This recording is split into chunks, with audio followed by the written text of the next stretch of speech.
चलो शुरू करें। मैं आशीष राज पुरोहित। वर्तमान में मैं राजकीय उच्च माध्यमिक विद्यालय फतेहगढ़ में लेब असिस्टेंट की पोस्ट पे कार्यरत हूँ। हमने कल के दिन कक्षा 9वीं के लिए एक बहुत ही बढ़िया टॉपिक जिसका नाम है बल तथा गति के नियम ये शुरू किया था। इसका हमने भाग नंबर 1 डिस्कस कर लिया है।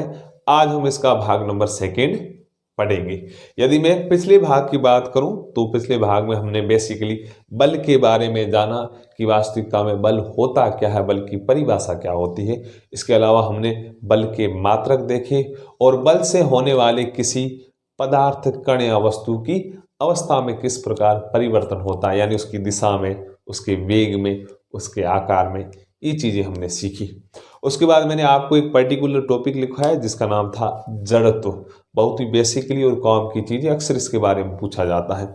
हमने जड़त्व के बारे में जाना और लास्ट में मैंने आपको न्यूटन के गति के नियम की एक बड़ी सी हेडिंग डलवाई थी और अब हम आज के दिन इन नियमों को पढ़ेंगे। तो आपने कल एक बड़ा सा हेडिंग डाला था NLM यानी न्यूटन लॉ ऑफ मोशन, है ना। एक लास्ट में बड़ा सा हेडिंग डाला था, उसमें मैं कुछ पॉइंट्स लिखा रहा हूं, वो आप लिखो फिर हम पढ़ेंगे। चलो लिखो आप। न्यूटन ने जहां आपने हेडिंग डाला उसमें नीचे से लिखना शुरू करो। न्यूटन ने बल एवं गति के बारे में, न्यूटन ने बल एवं गति के बारे में गैलीलियो के विचारों को आगे विकसित किया। खड़ी पाई लगाओ और लिखो। न्यूटन ने तीन मौलिक नियमों को, मौलिक मतलब आधारभूत, 3 मौलिक नियमों को प्रस्तुत किया जो किसी वस्तु की गति को वर्णित करते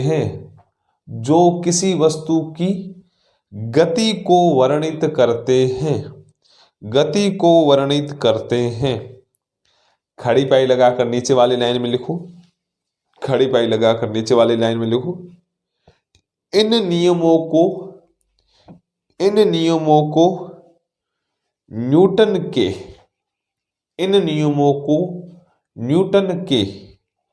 गति के नियमों से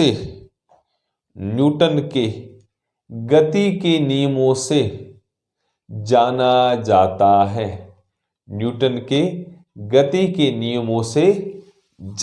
जाता है। चलो लिख लिया। सिंपली बात है, मैंने इस पैराग्राफ में आपको लिखवाया कि जो गैलीलियो साहब ने सबसे पहले मोशन के बारे में, गति के बारे में बताया था, इन चीजों को थोड़ा आगे ले गए या इन चीजों को थोड़ा डेवलप किया। किसने? न्यूटन साहब ने। गति से संबंधित, बल से संबंधित इन्होंने 3 नियम दिए जिन्हें हम न्यूटन की गति के नियम कहते हैं और अब हम इनको विस्तार पूर्वक पढ़ेंगे। चलो अब आप लिखो, 1 नंबर डाल के लिखो गति का प्रथम नियम। ये नियम बहुत इंपॉर्टेंट है।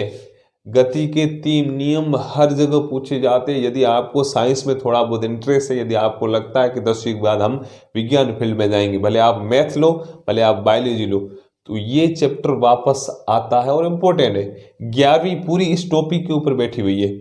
और इसके अलावा यदि आप आर्ट्स भी लेते हो, यदि भविष्य में आपका मन हो कांस्टेबल की परीक्षा देना, पटवार की देना, या ऐसे कोई एग्जाम जिसमें साइंस पूछी जाती है, तो बायोलॉजी वाले पार्ट में जहां तक कोशिका विज्ञान के बारे में पूछा जाता है, तो भौतिक विज्ञान यानी फिजिक्स के पार्ट में हमेशा गति के बारे में पूछा जाता है। ये तो क्वेश्चन KBC में भी आए हुए, यानी कौन बनेगा करोड़पति, उसमें भी इसके बारे में पूछा गया। तो ये पूरी कोशिश करना समझने की है, समझने लायक चीजें। चलो अपन समझते हैं। देखो आप, गति का प्रथम नियम न्यूटन साहब ने 3 नियम दिए, उसमें से पहला नियम लिखो आप। डैश करो और इसमें आप लिखना शुरू करो। मैं पॉइंट्स लिखवा रहा हूँ वो लिखो, फिर मैं इनको विस्तार पूर्वक समझाऊंगा। चलो, प्रथम नियम हेडिंग डाल दिया। अब इसमें लिखो, कोई वस्तु यदि स्थिर अवस्था में है, कोई वस्तु यदि स्थिर अवस्था में है तो वह स्थिर रहेगी, तो वह स्थिर रहेगी। वापस रिपीट कर रहा हूं, कोई वस्तु यदि स्थिर अवस्था में है तो वह स्थिर रहेगी, तो वह स्थिर रहेगी। या एक समान गति की अवस्था में है, या एक समान गति की अवस्था में है, या एक समान गति की अवस्था में है तो वह वस्तु एक समान गति की अवस्था में रहेगी, तो वह वस्तु एक समान गति की अवस्था में रहेगी, एक समान गति की अवस्था में रहेगी जब तक कि उस वस्तु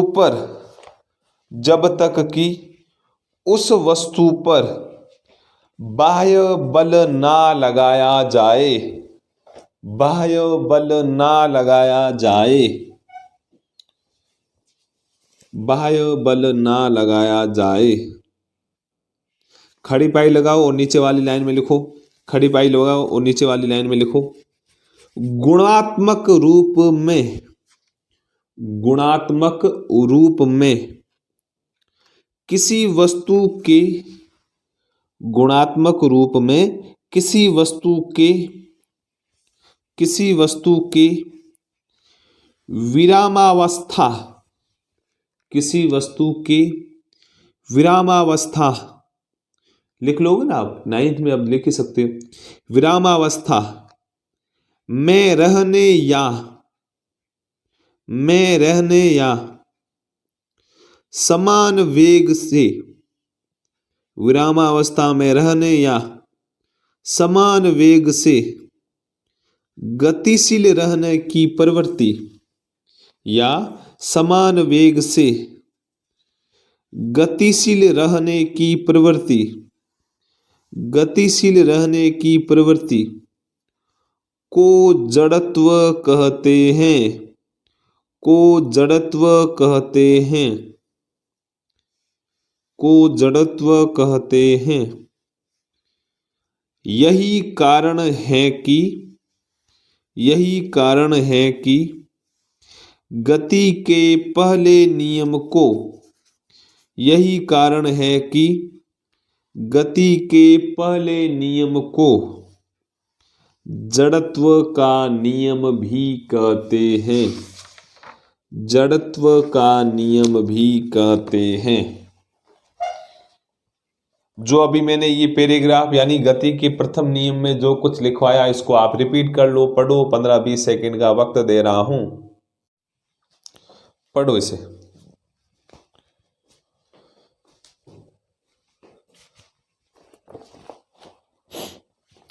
जो अभी लिखवाया वो आप पढ़ो, फिर मैं समझा रहा हूं।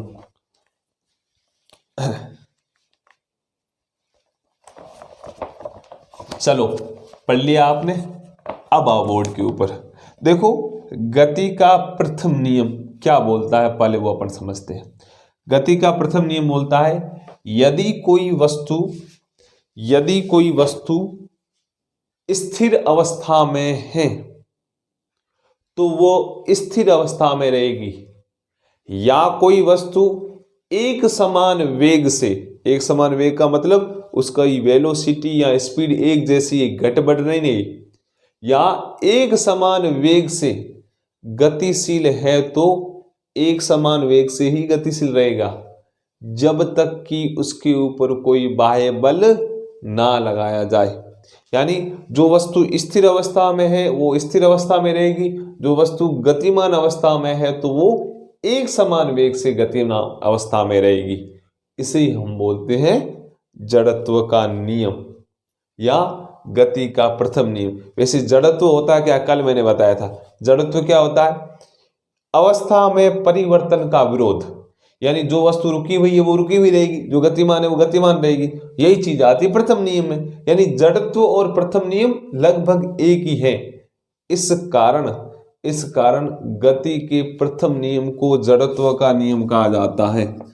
इस कारण गति के प्रथम नियम को जड़त्व का नियम कहा जाता है। जड़त्व का नियम ये हमेशा पूछा जाता है, हर एग्जाम में पूछा जाता है कि जड़त्व का नियम न्यूटन के कौन से नियम को कहते हैं, पहले को, दूसरे को, तीसरे को या सभी को। तब उसका आंसर जाता है पहले नियम को। ध्यान रखना है, न्यूटन के पहले नियम को जड़त्व का नियम कहते हैं।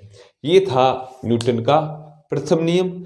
अब हम इसी नियम में जड़त्व से संबंधित कुछ चीजें पढ़ेंगे। यदि मैं जड़त्व को और विस्तार पूर्वक आपको बताऊं तो आपने कभी कभार, चलो आप में से अधिकांश बच्चे ट्रेवल करके आते हैं, खास करके गाड़ियों में आते हैं। आप देखो, जैसे ही आप गाड़ी के अंदर बैठे हो, गाड़ी रुकी हुई है और गाड़ी एकदम चलना शुरू करती है, आपको पता ही नहीं है, तब क्या होता है, जैसे गाड़ी चलना शुरू करती है आप पीछे की ओर जाते हो, हाँ या ना। यहाँ ऐसा होता है कि गाड़ी चल रही है, जैसे आगे गड्ढा आ गया, ड्राइवर ने ब्रेक लगाया तो आपका शरीर आगे आ जाता है। होती है स्थिति। यहाँ कभी कभार ऐसा होता है, आप किसी गाड़ी में सवारी कर रहे हो, चल रहे हो, जैसे ही जोरदार घुमाव आता है या एक बड़ा घुमाव आता है तो आप टेढ़े हो जाते हो, हाँ या ना। यही चीजें हैं, या इन चीजों की सहायता से हम जड़त्व को और समझेंगे। हालांकि इन तीनों चीजों का होने का कारण ही जड़त्व है। कैसे है, देखो, मैं कह रहा हूं मैं रुका हुआ हूं, इसका मतलब मैं स्थिर अवस्था में हूं। अब यदि मेरी वेग बढ़ रहा है या मेरी अवस्था परिवर्तित हो रही है, तो पहली चीज कि मेरे शरीर का जो जड़त्व है वो उस अवस्था में परिवर्तन का विरोध करेगा। क्या करेगा, विरोध करेगा। कैसे, चलो मैं बस के अंदर खड़ा हूं, मैं बस के अंदर ऐसे खड़ा हूं, जैसे ही बस स्टार्ट होती, चलना शुरू करती, तो मैं पीछे जाता हूं। बस किधर जा रही है, आगे जा रही, मैं पीछे जा रहा हूं। मैं पीछे क्यों जा रहा हूं, जैसे ही मैं खड़ा हूं बस के अंदर, बस चलना रवाना हुई तो मेरे पांव बस के स्पर्श है या बस से टच है। जैसे ही बस आगे की ओर जाती है तो मेरे पांव उसके साथ आगे की ओर चलना शुरू करते हैं। लेकिन मेरे शरीर का जड़त्व उस चीज का विरोध कर रहा है कि ये स्थिर है तो स्थिर रहेगा। तब वो क्या करता है, पांव फर्श के साथ या जिस बस को टच की हुई उसके साथ जैसे ही चलते नहीं आगे बढ़ना शुरू करते हैं, तो मेरा जड़त्व आगे बढ़ने की चीज को अपोज कर रहा है, रोक रहा है, यानी मुझे पीछे धकेलेगा, हाँ या ना। ये जड़त्व है। हालांकि जड़त्व का तात्पर्य क्या है, अवस्था में परिवर्तन का विरोध। जो रुका हुआ है वो रुका हुआ रहेगा, जो चल रहा है वो एक समान वेग से चलेगा। अब देखो सेकंड एग्जांपल मैं लेता हूं। यदि कोई गाड़ी चल रही, मैं उसके अंदर बैठा हुआ, यानी मैं गाड़ी के साथ साथ चल रहा हूं। अब क्या होता है, जैसे ही गाड़ी के अंदर एकदम ब्रेक लगाया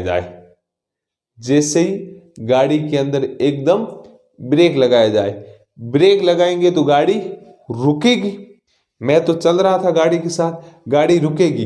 गाड़ी रुक रही है तो मुझे भी रुकना पड़ेगा, लेकिन मेरे शरीर का जड़ तो बोलेगा ना, मैं तो अवस्था में परिवर्तन नहीं करूंगा, गाड़ी चल रही मैं तो चलता ही रहूंगा। जैसे गाड़ी रुकती हम आगे की ओर आते। आगे की ओर क्यों आते, क्योंकि पहले हम आगे की ओर चल ही रहे थे गाड़ी के साथ साथ। जड़ तो बोला नहीं भाई चलना पड़ेगा, लेकिन गाड़ी रुकती है जैसे ही, वैसे ही हमारा शरीर आगे की ओर आ जाता है। यानी जड़त्व के कारण गाड़ी की अवस्था का हम विरोध कर रहे हैं, यानी जिस अवस्था में हम चल रहे थे उसी अवस्था को बनाए रखने के लिए जो गुण होता है वो है जड़त्व। आया समझ में। तो अब हम आगे थोड़ा बहुत जड़त्व के बारे में कुछ लिखेंगे। मैं लिखवा रहा हूं पॉइंट्स, वो आप लिखो, फिर मैं समझाऊंगा। यहां तक आया समझ में। चलो अब आप लिखो, इसी के न्यूटन के प्रथम नियम में जहां तक लिखा है एक लाइन छोड़ के आप लिखना शुरू करो। जड़त्व के प्रकार, इसमें लिखना शुरू करो।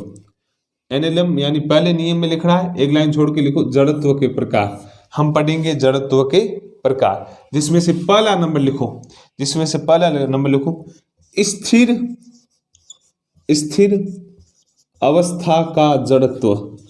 स्थिर अवस्था का जड़त्व यानी जड़त्व के पहले प्रकार में हम पढ़ रहे हैं स्थिर अवस्था के जड़त्व के बारे में। तो इसमें आप लिखना शुरू करो। स्थिर अवस्था का जड़त्व हेडिंग डाला, इसमें आप लिखना शुरू करो, डैश करके लिखो स्थिर अवस्था में परिवर्तन का विरोध। स्थिर अवस्था में परिवर्तन का विरोध वस्तु संव्यय करती है।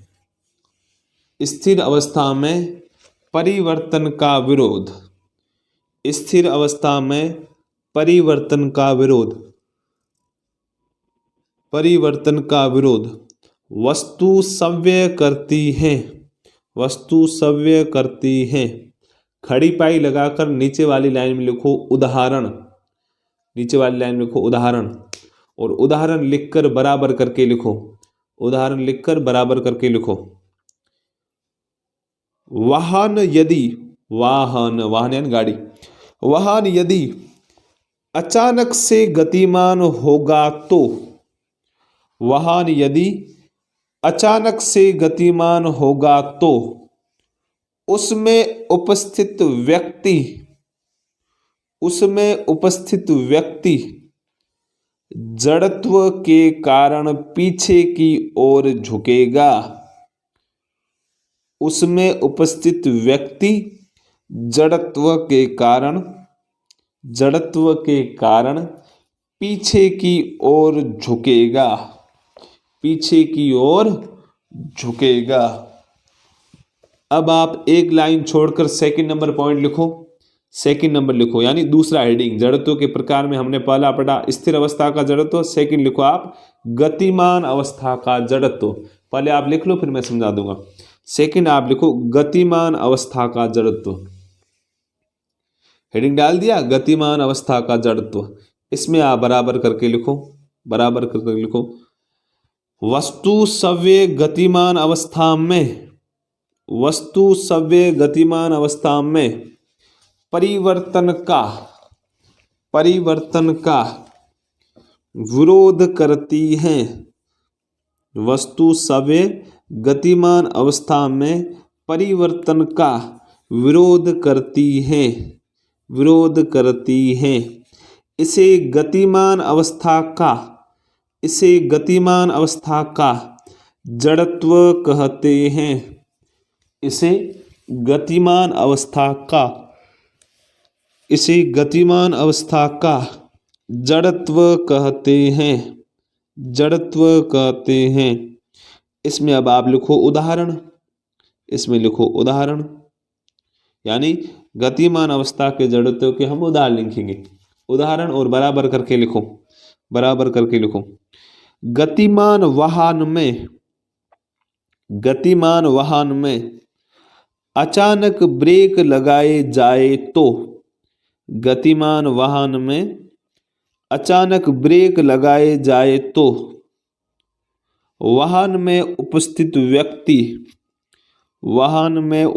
व्यक्ति आगे की ओर झुकता है। आगे की ओर झुकता है। आगे की ओर झुकता है। ये लिख लिया। अब आप तीसरा नंबर लिखो। तीसरा नंबर लिखो, लिखो इसमें दिशा का जड़त्व। पहले हम 3 लिख लेते, फिर मैं विस्तार पूर्वक समझाऊंगा। तीसरा लिखो दिशा का जड़त्व। दिशा का जड़त्व। इसमें आप डैश करके लिखो, डैश करके लिखो वस्तु संव्यय दिशा में, वस्तु संव्यय दिशा में परिवर्तन का, वस्तु संव्यय दिशा में परिवर्तन का विरोध करती है। विरोध करती है। इसे दिशा का जड़त्व कहते हैं। इसे दिशा का जड़त्व कहते हैं। इसका उदाहरण लिखो। इसका उदाहरण लिखो लिखो उदाहरण। एक गतिमान बस अचानक अपने दाईं ओर मुड़ती है तो बस में उपस्थित व्यक्ति बाईं ओर, देखो मैं वापस उदाहरण रिपीट कर रहा हूं। एक गतिमान बस अचानक अपने दाईं ओर, दाईं यानी जीमनी साइड, दाईं ओर मुड़ती है तो बस में उपस्थित व्यक्ति बाईं ओर या वृत्तीय पथ में बाहर की ओर जाता है। ये लिख लिया। अब आप इन 3 प्रकारों को पढ़ो, रिपीट करो, मैं इनको विस्तार पूर्वक समझा रहा हूं, तो आप जल्दी जल्दी पढ़ो ना, 3 पॉइंट्स को पढ़ो आप। चलो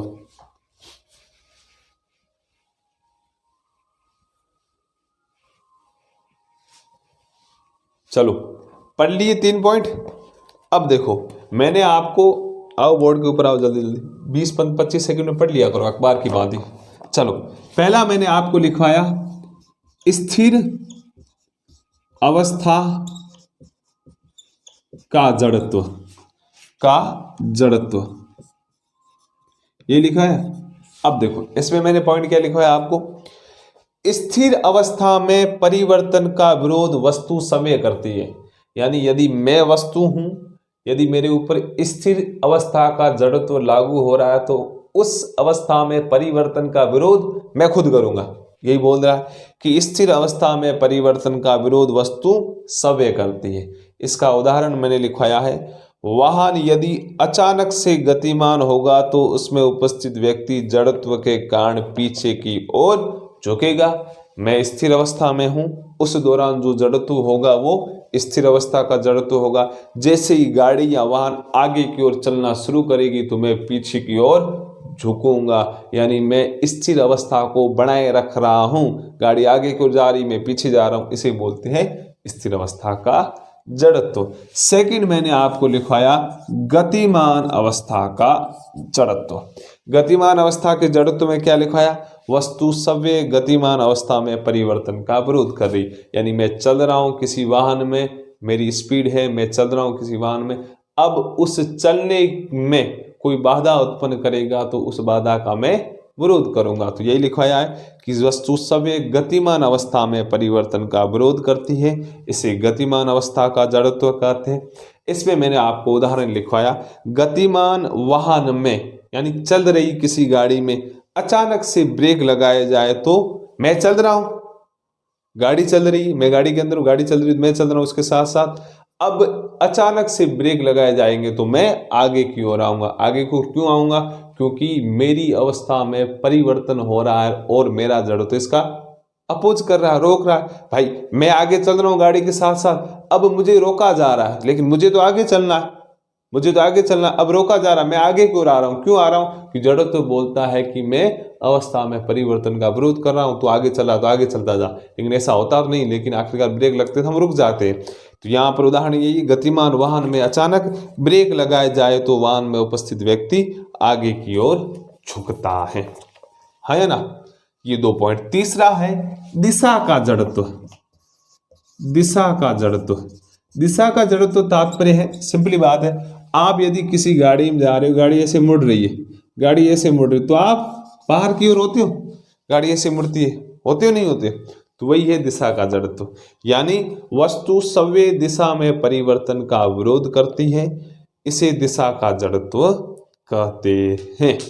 उदाहरण मैंने क्या लिखवाया, एक गतिमान बस, यानी कोई बस चल रही है, एक गतिमान बस अचानक अपने दाईं ओर यानी जिमनी साइड दाईं ओर मुड़ती है तो बस में उपस्थित व्यक्ति बाईं ओर वृत्तीय पथ से बाहर की ओर झुकेगा। यानी यदि मैं कह रहा हूं बस ऐसे चलती ऐसे मुड़ती है तो उसके अंदर बैठा हुआ व्यक्ति बाहर की ओर झुकेगा।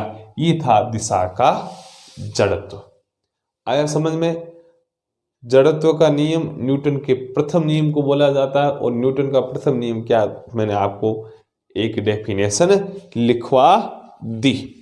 आया समझ में? चलो अब आप सेकंड नंबर लिखो, न्यूटन का द्वितीय नियम या गति का दूसरा नियम या कुछ भी लिखो। आप दूसरा लिखो, ऐसे लिख लो, गति का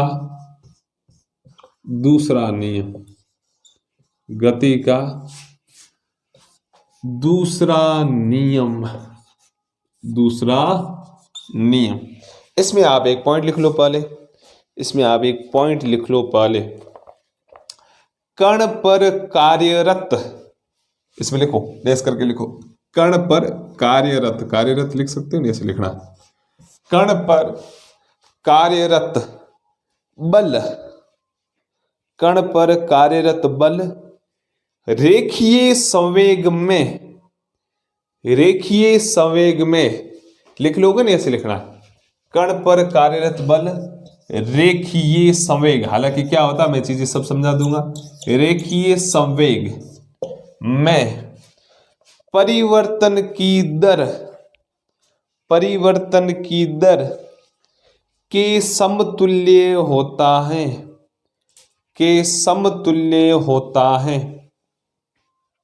समतुल्य होता है। खड़ी पाई लगाकर नीचे वाली लाइन में लिखो, नीचे वाली लाइन में लिखो, लिखो ऐसे, और तारा लगा देना इसके ऊपर, लिखो आप, न्यूटन का प्रथम नियम, न्यूटन का प्रथम नियम बल के बारे में बताता है, न्यूटन का प्रथम नियम बल के बारे में बताता है, किंतु इसका मापन, किंतु इसका मापन न्यूटन के द्वितीय नियम द्वारा, किंतु इसका मापन न्यूटन के द्वितीय नियम द्वारा किया जाता है, किया जाता है। यहां तक लिख लिया। इससे आगे वाली चीजें हैं कि बल का मापन दूसरे नियम द्वारा किया जाता है, और बल कितना आएगा, बल का सूत्र क्या है क्या नहीं, ये बाकी चीजें हम पढ़ेंगे कल के दिन। आज जो लिखवाया है पॉइंट्स वो आपको याद करने हैं, कल आपको पूछे जाएंगे। चलो आज के लिए इतना खूब है। जय हिंद, धन्यवाद, बढ़िया मेहनत करते रहिए।